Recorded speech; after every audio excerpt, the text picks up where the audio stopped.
Welcome back guys. Today we will cover MARPOL NX2, carriage of noxious liquid substance in bulk which came into force on 6th April 1987. I have divided this video into 6 segments. The first is IBC code, the second is category of noxious liquid substance, third is special area as per Annex 2, fourth is P&A manual, fifth is cargo record book, and the sixth is shipboard marine pollution emergency plan. So let's start without further delay. I've written some key points over here which are necessary before we start Annex 2. So the carriage of chemical in bulk is covered by regulation in SOLAS chapter 7, carriage of dangerous goods, and in MARPOL Annex 2. Both of these conventions requires chemical tanker built after 1st of July 1986 to comply with the International Bulk Chemical Code, that is the IBC. You can see how the IBC code manual looks like. So why is this IBC? IBC sets a minimum requirement. So what are those requirements? International standard for safe carriage of dangerous chemicals and noxious liquid substance in bulk at sea, the design and construction standard of the ship, the list of chemicals and their environmental hazards rating. So let's move ahead. So in MARPOL Annex 2, the substances are categorized into 4. So these are category X, category Y, category Z and other substance. So let's discuss category X, noxious liquid substance, which if discharged into the sea from tank cleaning or deballasting operation are deemed to present a major hazard to either marine resources or human health and therefore justify the prohibition of the discharge into the marine environment. So this means the category X in any circumstances cannot be discharged into the marine environment.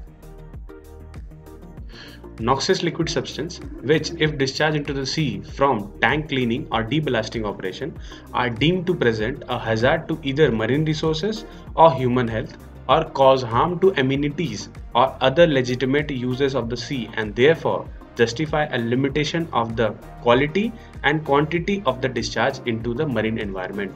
So this means that the category X can be discharged but in a limited quality and quantity. So let's move on to category Z.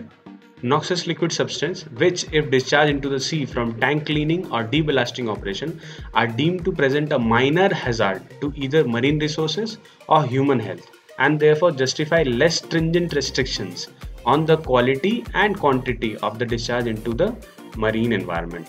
So this means the category Z is not that much hazardous when compared to category X and category Y. So the category Z can be discharged following all the restrictions. So let's move on to other substance.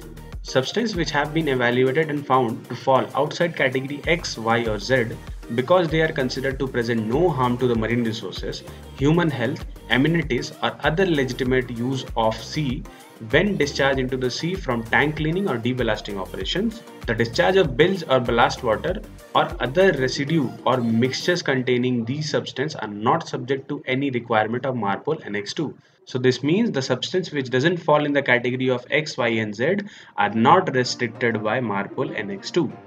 So now let's see what are the parameters on which the discharge depends. The minimum amount of substance per tank which may be discharged into the sea, the speed of the ship during the discharge, the minimum distance from nearest land during discharge, the minimum depth of the water at sea during discharge. So the discharge standards are as follows. The ship is proceeding en route at a speed of at least 7 knots in the case of self-propelled ships or at least 4 knots in case of ships which are not self-propelled. Second, the discharge is made below the water line through the underwater discharge outlets, not exceeding the maximum rate from which the underwater discharge outlets is designed. Third, the discharge is made at a distance of not less than 12 nautical miles from the nearest land in depth of water not less than 25 meters. So now let's see what are the special areas as per Annex 2. There is only one area under Annex 2 where you are not supposed to discharge, that is the Antarctic area. The Antarctic area means the sea area south of 60 degrees south. So now let's have a look what is P&A manual. Every ship certified to carry substance of category X, Y and Z shall have on board a manual approved by the administration. The purpose of this manual is to identify the arrangement and equipment required to enable compliance with the Annex 2 and to identify for the ship's officer all operational procedure with respect to cargo handling, tank cleaning, slope handling, residue discharging, ballasting and deballasting, which must be followed in order to comply with the requirements of Annex 2. So this is how a P&A manual looks like. The P&A means procedure and arrangement manual. So now let's read what is cargo record book. Every ship to which Annex 2 applies shall be provided with a cargo record book. Each entry shall be signed by the officer or officers in charge of the operation concerned, and each page shall be signed by the master of the ship. The oil record book shall be kept in such a place as to be readily available for inspection at all reasonable time. It shall be reserved for a period of 3 years after the last entry has been made. So now let's see what all entries are to be made in cargo record book.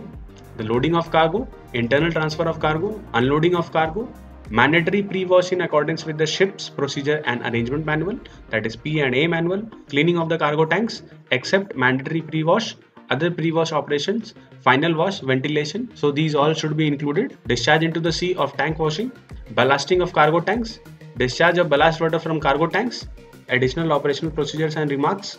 So this is how a cargo record book looks like. So now let's see what is Shipboard Marine Pollution Emergency Plan.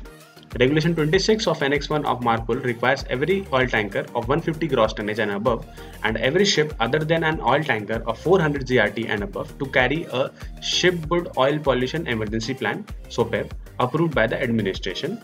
Similar to that, Regulation 16 of Annex 2 of MARPOL 1973 and 78 requires every ship of 150 gross tonnage and above that is certified to carry noxious liquid substance in bulk to carry on board a Shipboard Marine Pollution Emergency Plan for noxious liquid substance not later than 1st of January 2003. This point is important. Ship to which both regulations apply may have a combined plan called Shipboard Marine Pollution Emergency Plan, or SMPEP. So if a ship is designed to carry Annex 1 and Annex 2 cargo both, so she can only keep the SMPEP manual. Instead of keeping SOPEP and SMPEP both, she can keep a combined manual that will be called as SMPEP manual. So this is how a SMPEP manual looks like.